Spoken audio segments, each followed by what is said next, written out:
All right. Okay, so let's go ahead and jump in. I think we've got a couple more that just joined. So in the interest of time, we will begin, and we're going to talk a little bit about those of you, of course, pursuing nursing, what you need to know heading into this advising registration period upcoming. If I can get my PowerPoint to work. There we go.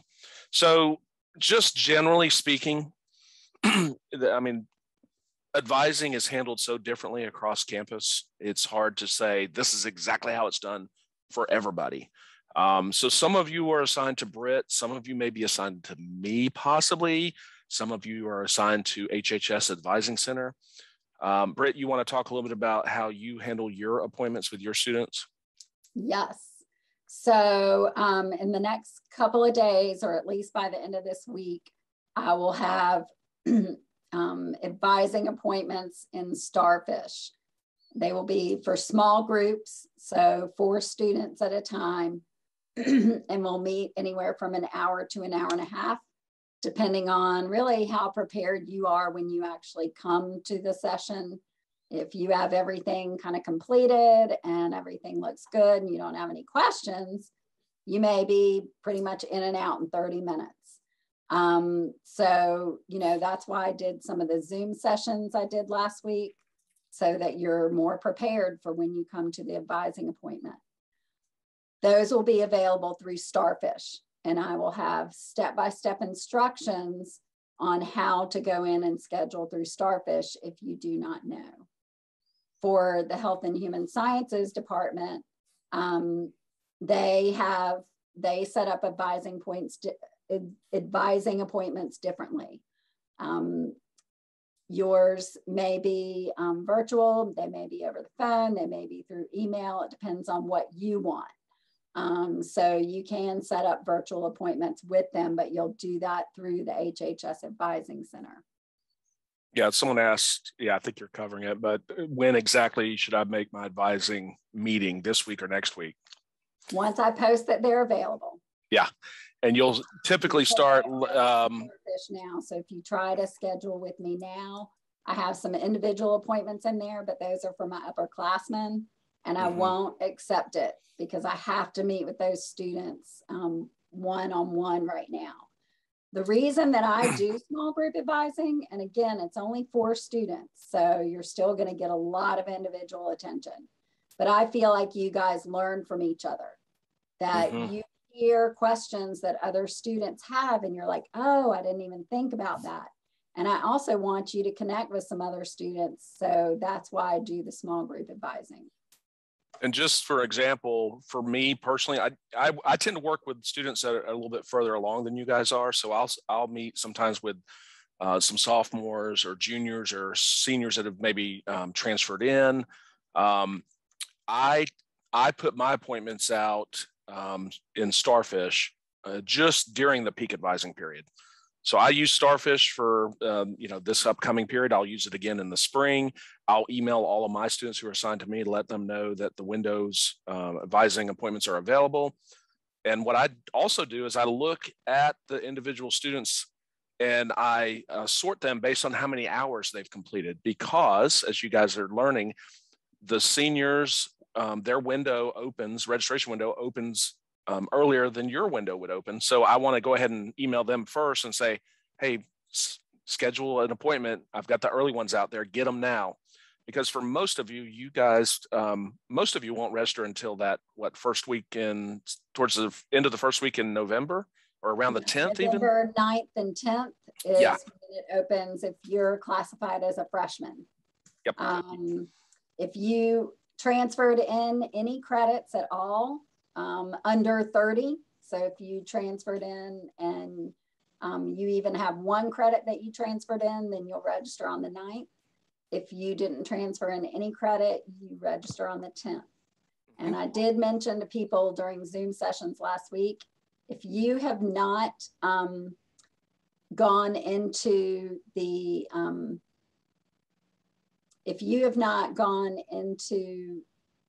College Board and had your AP credits transferred, or if you haven't submitted your community college transcript, the final one, you need to get that done as soon as possible. Okay.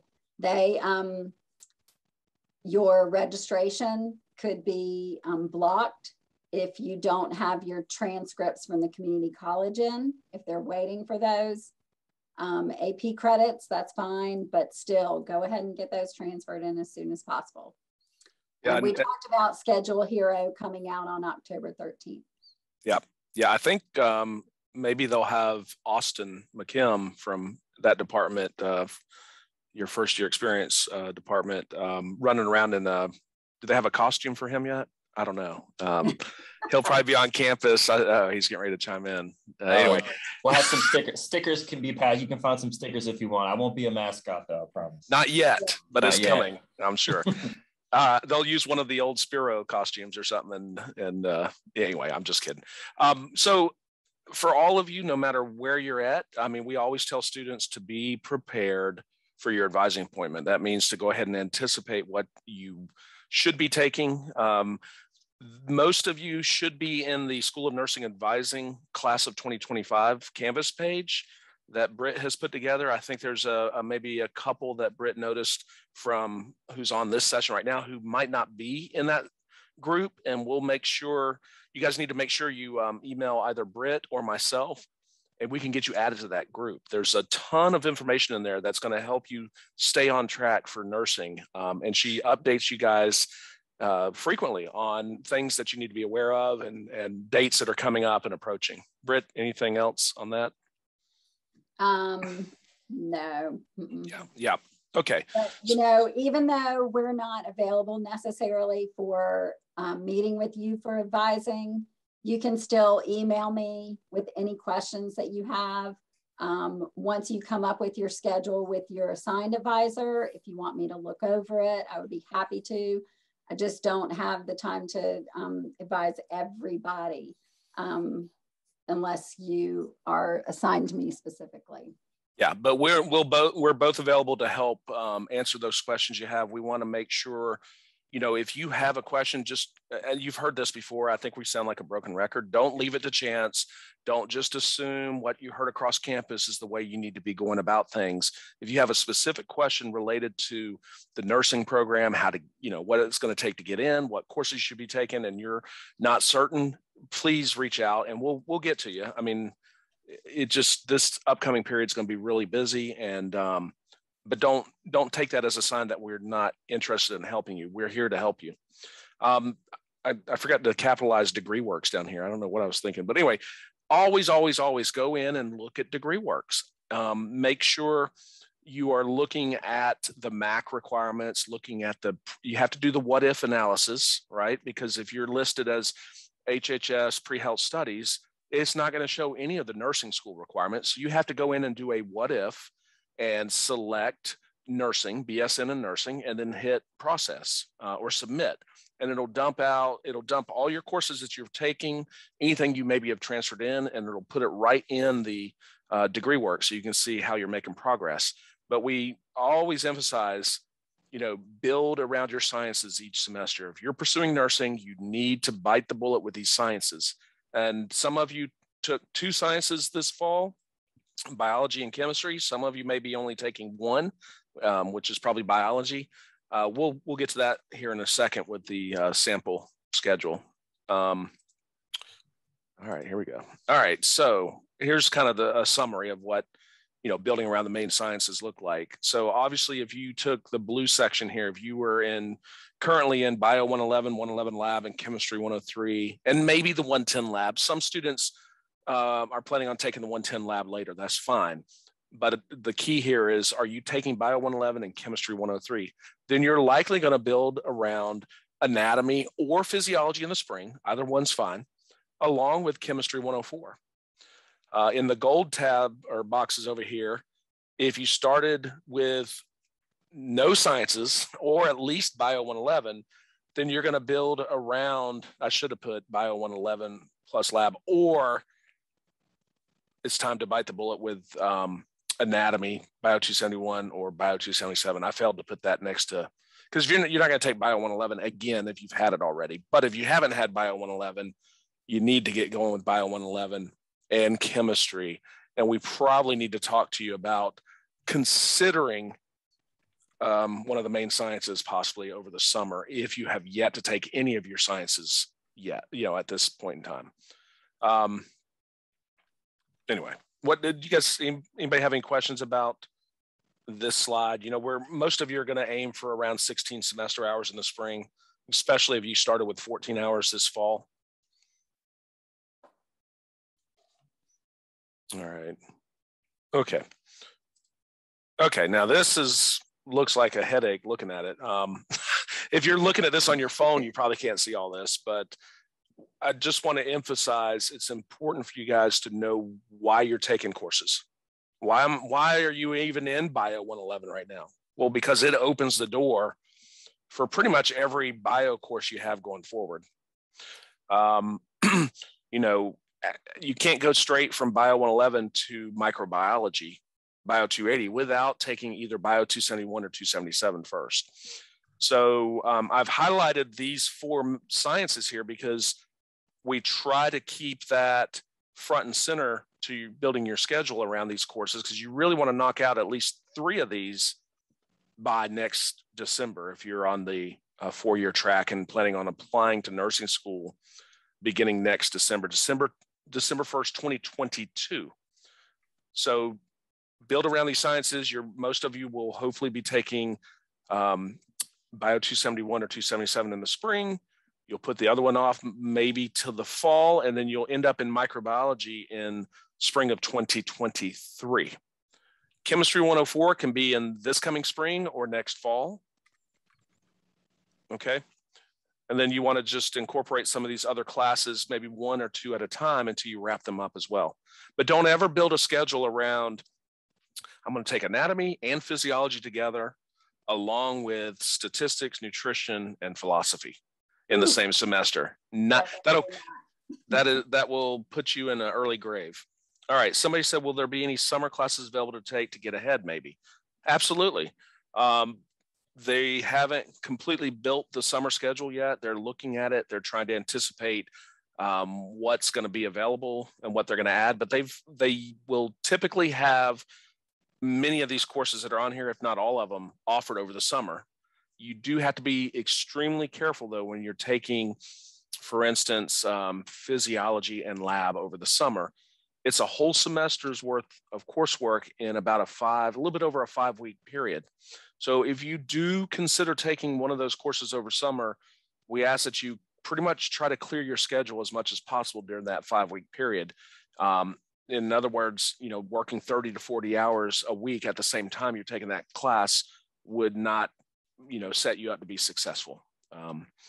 Anyway, Just to clarify, just one thing with that, you're not getting ahead by taking summer classes. We look at more as you can lighten your load during the semester. So instead of taking 16 credit hours, you may be able to take 13.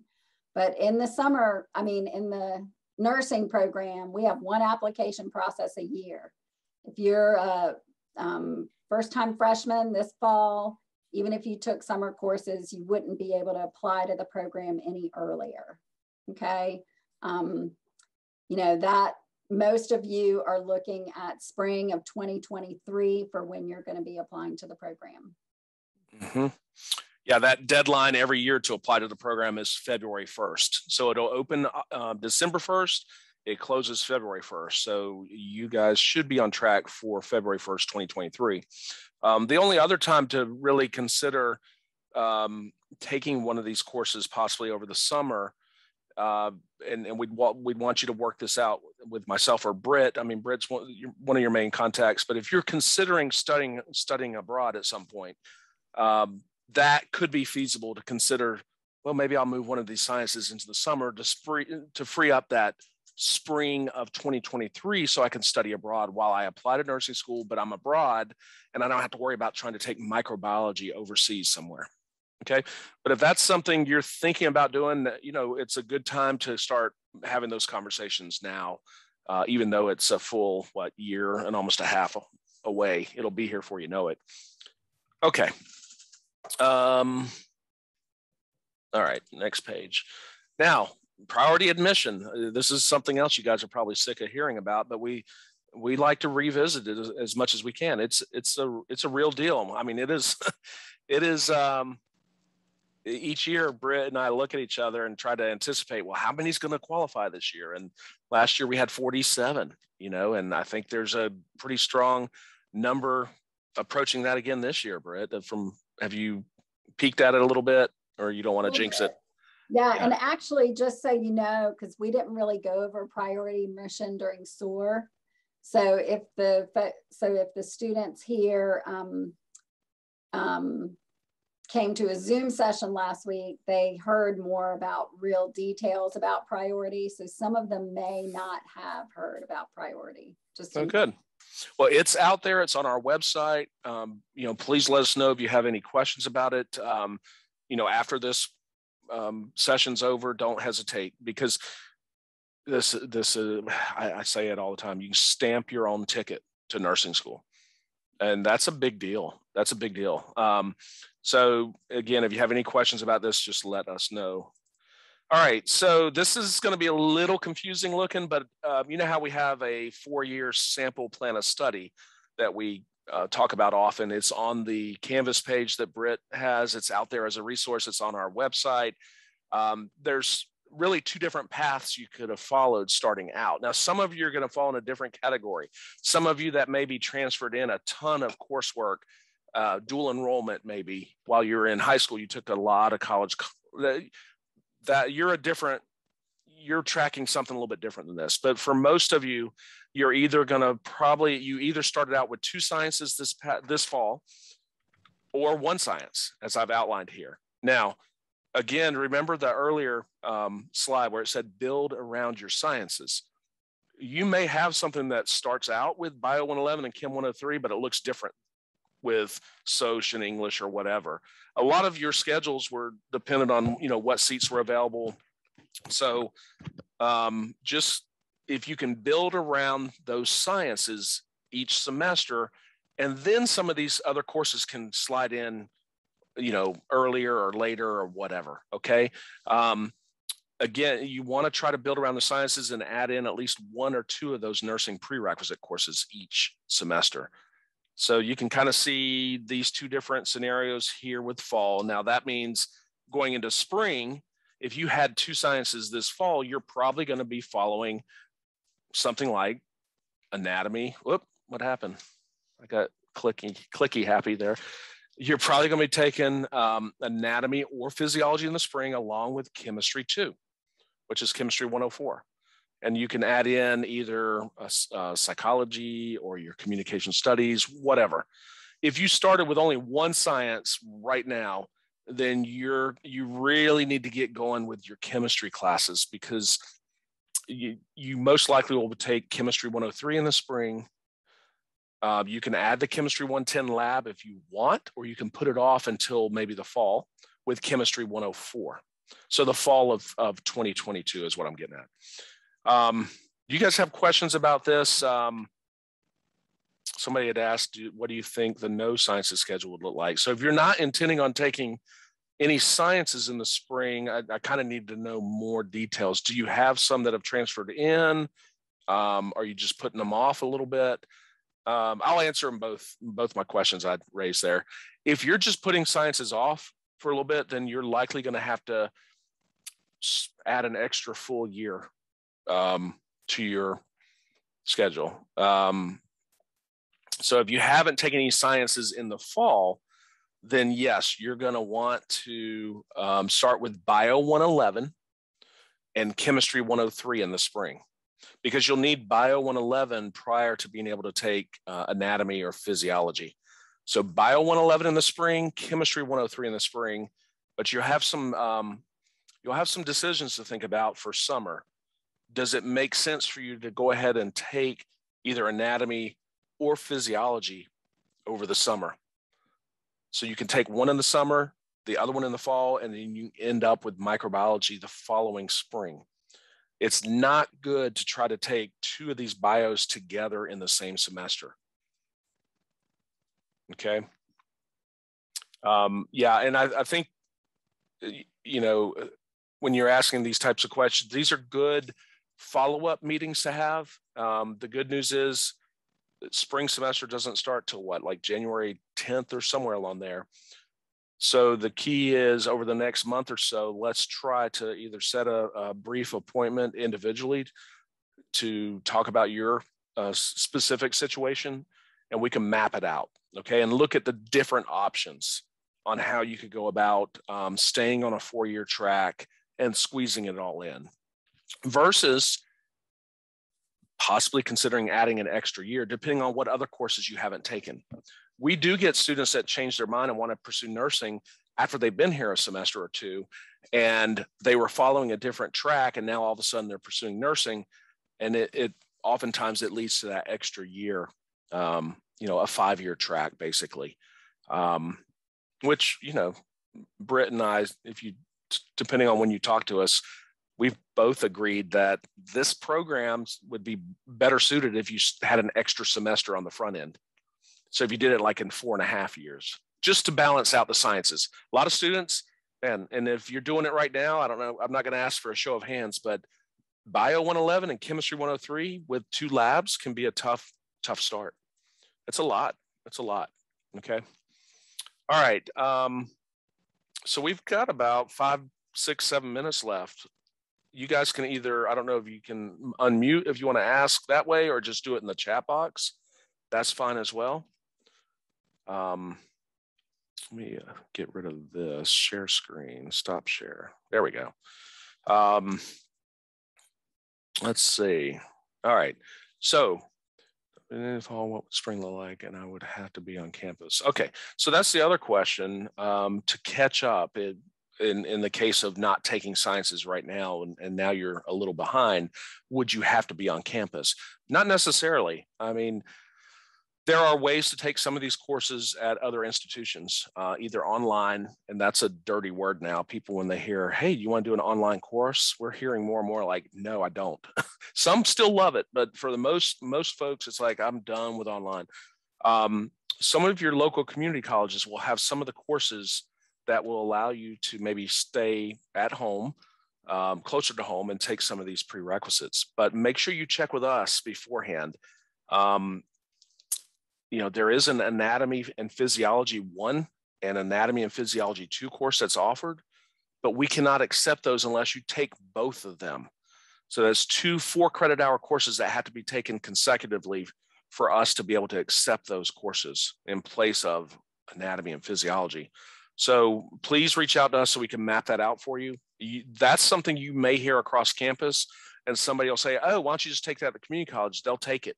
And you take it and you show up and we're like, we can't accept this. So always check with Britt or myself on any of those. Hey, will this class transfer? All right. Which ones I should choose to take? You mentioned on your Zoom meeting for the Q&A biology. I think Britt had already checked out. She had to run to an appointment. So somebody had asked about how to search for the courses. I'm going to refer back to Schedule Hero. I mean, you can go into Genie right now and just kind of spot check the preliminary schedule that's out for spring, but the big push is going to be for Schedule Hero. And I am not the expert on Schedule Hero yet. I've looked at it one time and I'm like, wow, change is coming. Change is good. This is supposed to be a much better way to do your classes, and you can build in those nice little blocks of time for those of you that work or have other obligations. So it's going to be good once it's all up and running. Taking those courses outside of UNCG would take me out of the running for the priority admission. Yes, that can be true. Again, work with Britt and I. If you just all of a sudden decide to take all these prerequisite courses over the summer at your community college, that could potentially take you out of the running for priority admission. What we ask is if you want to lighten your load and take some of these courses over the summer, that you take maybe some of the MAC requirements, the Minerva Academic Curriculum. So, maybe the Equity Diversity class or Communication Studies or the English Composition. Those are the type of courses that if you pulled 1 or 2 of those out and maybe took over the summer, those aren't the nursing prerequisite courses. Those would be fine. And that would help lighten your load a little bit. Would FAFSA still cover if you were to take a science course in the summer here, since we won't be enrolled for 12 credit hours in the summer. Now, my understanding of FAFSA is that you would have to qualify for financial aid for summer. You would have to take what's considered half-time or full-time in their eyes is 6 hours. 6 hours is what I've heard will cover you for financial aid, but you're going to want to verify that with financial aid to make sure your particular, every student's a little bit different. Although generally speaking, FAFSA is 6 hours. Financial aid is covered with 6 hours of coursework. And it has to be courses that meet your requirements, progress towards degree completion. They're getting a little bit tighter on checking, so people aren't just taking random stuff that doesn't add up to graduation. These are great questions, guys. All right, are the MAC classes that we are supposed to take listed on the sample 4-year study plan? Yes, and they're listed as a general, like MAC, equity, and diversity. We haven't picked out a specific course for you to take for some of the MAC requirements, but others like the wellness, health and wellness, when you take nutrition 213, which is one of our nursing requirements, that's going to meet the MAC wellness, health and wellness requirement. When you take the, well, we don't have a first foundations course yet. It's coming. It's a year late.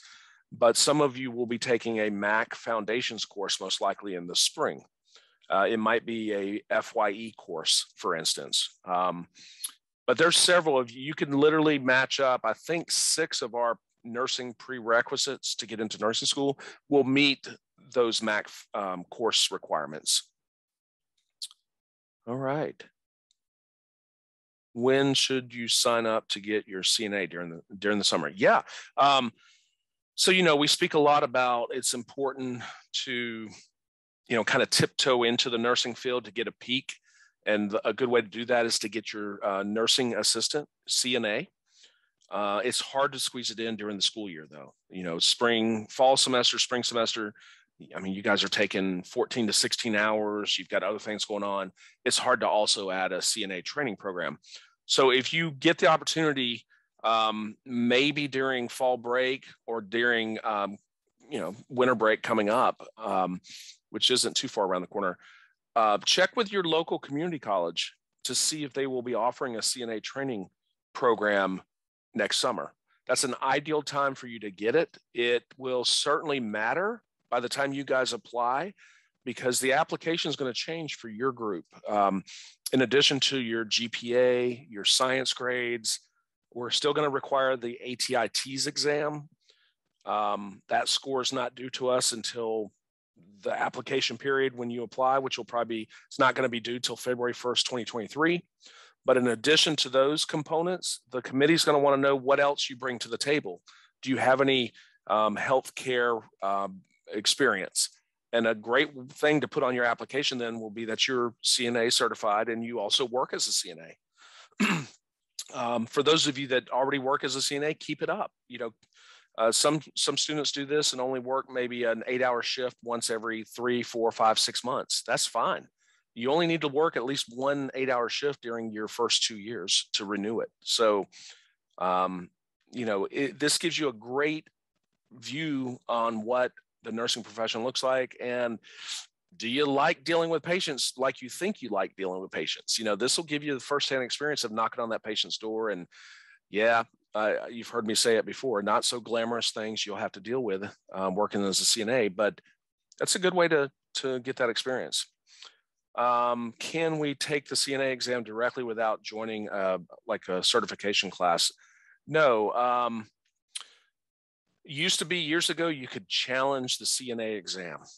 Now, our nursing students who are applying to the program and get into the program in their junior year, they can go in and test for the CNA because we're a nursing school and they take fundamentals of nursing and nursing assessment and a nursing skills class.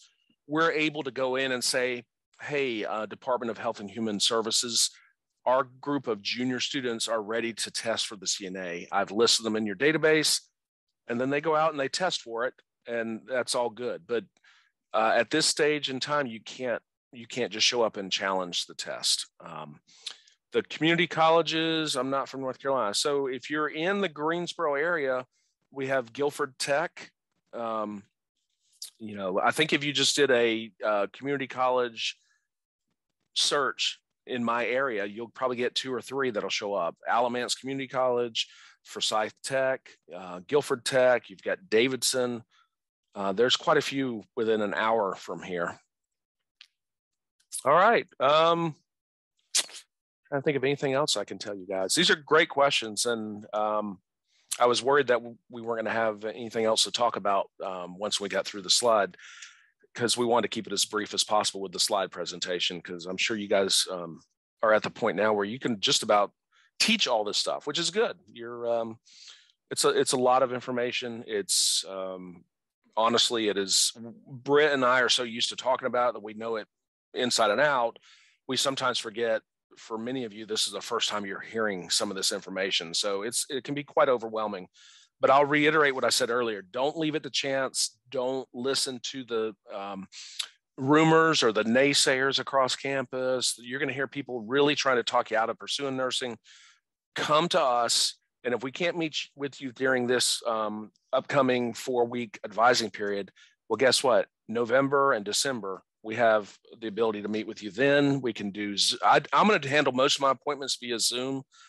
It's just something I've gotten used to. And I've had a couple of in-person meetings, which are fine too. But I think for the time being, you know, if you need to, some questions answered and we can put together a brief, you know, quick Zoom to answer your questions. I'd rather help you now than you guys get 6 months down the road and come to us and say, hey, I heard this, and you go down that path and it's like, oh gosh, now we got to break it to your parents. You just added an extra year. That's not fun.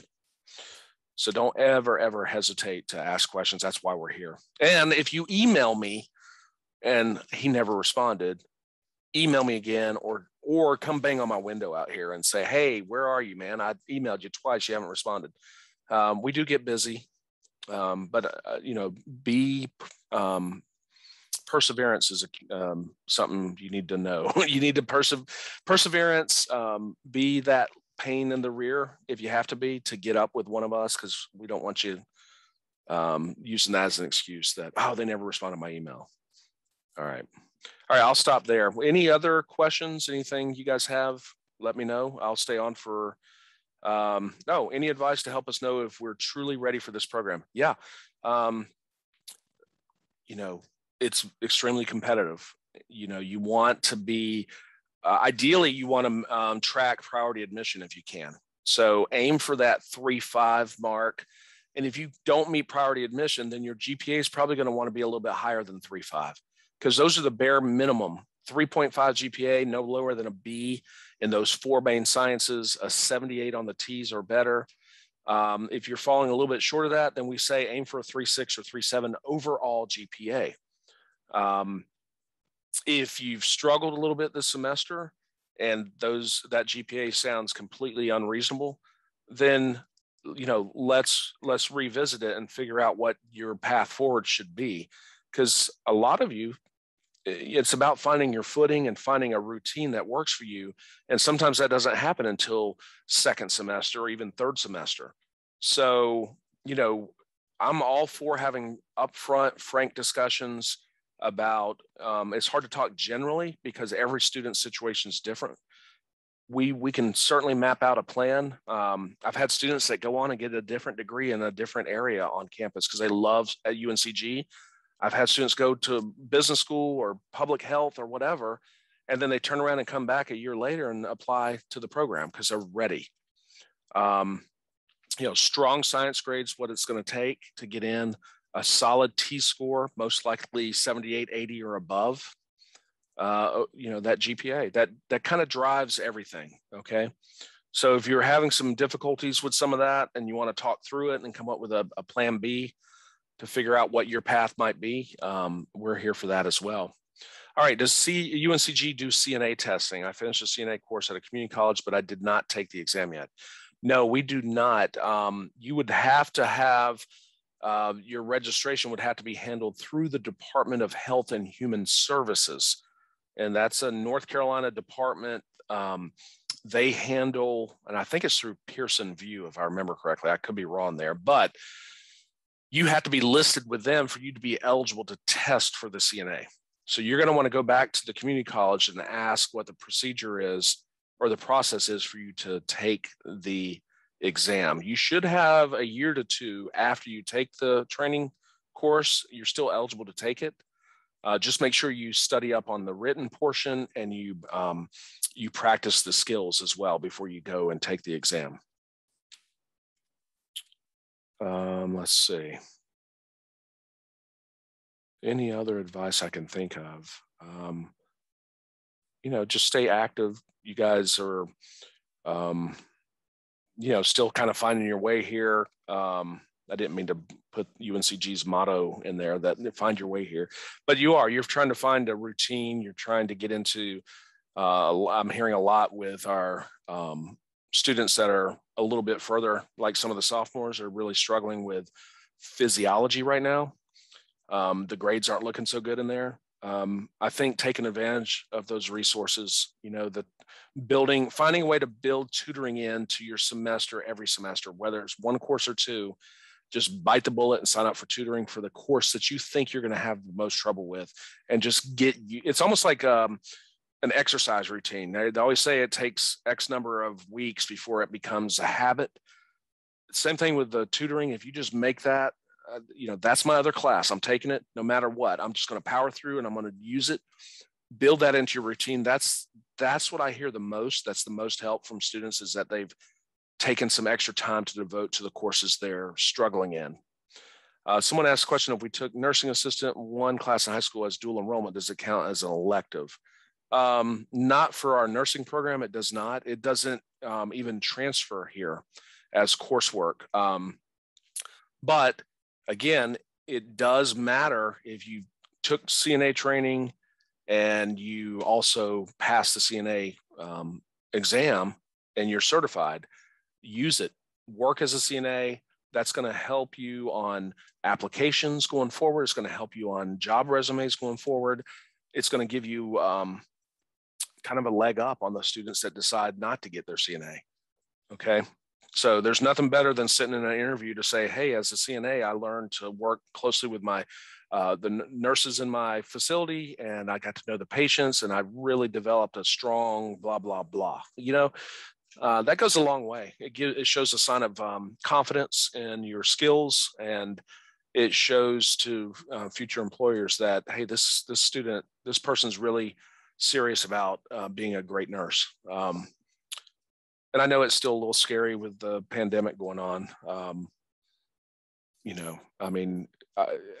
I understand that apprehension. I'm hoping things are going to continue to get better. I think we've got a few bumps to get through over the next, who knows, but it'd be a little scary to sign up and say, all right, I'm a brand new minted CNA, throw me into working with patients and people that might be very, very sick. That's kind of hard to do right now. But maybe by next summer, if you get your CNA, then things will be a lot better. All right. Hopefully some of this was helpful for you guys. We will, one thing I will throw out to you guys, Britt and I usually do 2 to 3, sometimes 4 sessions beginning in late November, early December, and one in January usually. And it's mostly targeted to the sophomores who are getting ready to apply to the nursing program. So we'll do a big open session like this on Zoom, and we'll go over what it takes to get in, how many applicants. We'll go over some of the numbers. And it's not meant to scare people. It's just meant to get them ready and prepared for the process. And a lot of people will ask specific questions about, well, I took this and this, but I had to repeat that. Is that going to hurt? Or I haven't taken the TEAS exam. What should I do? There's nothing wrong with you guys jumping on and listening to all that, because it helps you develop that kind of mindset. Okay, I'm getting ready to take this turn into the spring, and then the fall into my sophomore year. And I already heard some of this. So you're going to be one step ahead in preparing a year from now if you join those sessions. So I certainly will invite you to join in and listen and ask questions during that time. All right. I got to run some boys to soccer tonight, so I'm going to have to run. That's our lives right now, as we're shuttling kids all over the place. And I have a high school senior who is visiting some colleges starting, oh my gosh, October 16th and October 20th, Senior Opportunity Day. You guys remember that, right? So I get to experience it. So I'm going to learn something. Next time you guys all talk to me, I'm going to know, I'm like, oh, I know how this works now. It's scary. All right. Good luck, everybody. Keep in touch. And again, let us know if you have any questions. If you haven't been invited to the Canvas page that Britt runs, email one of us and we'll make sure you're added. Have a great evening.